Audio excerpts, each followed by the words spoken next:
Спортто ийгилик жаратуу үчүн алгач шарт түзүлүүдө. Бул үчүн бийлик бардык шартты түзүп жатканын улуттук коопсуздук боюнча мамлекеттик комитеттин төрагасы Камчыбек Ташиев Бишкектеги Шералы Сыдыков атындагы Республикалык спорттук колледжде сүйлөп жатып айтты. УКМК төрагасы акыркы 3 жылда өлкө бюджети болуп көрбөгөндөй жакшы көрсөткүчкө жетип, өсүш болуп жаткандыгын билдирди. Ташиев спорттук колледждин тарбиялануучуларын мамлекеттин келечегин аныктаган жаштар болуп өсүүгө үндөдү.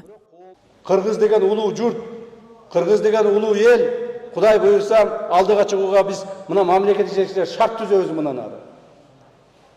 Биз өзүбүздүн деңгээлде, өзүбүздүн ошол баягы коррупциялык маселелердин бардыгын чечебиз. А силер өзүңөрдүн деңгээлде спортту жакшылап тренировка кылгыла, жакшылап машык кыла. Ошо машыкканыңардын мамлекетке пайдасы тийсин. Эң негизгиси ден соолукту жакшылап карагыла. Ушундай эле спорттук мектеп бүгүнкү күндө Жалал Абадта азыр курулуп атат. Буюрса быйыл биз ишке беребиз. Президентибиз өзү барып, өткөндө барып көрүп келген. Эми мурда Бишкекте эле болсо, эми мамлекетибиздин түштүк зонасында дагы бир ушундай олимпиадалык мектеп ачылат. Бардык жакшы шарттары менен. То есть ошондо силер конкуренция болосуңар дагы акырын жакшынакай спорттук ийгиликтерге жетесиңер.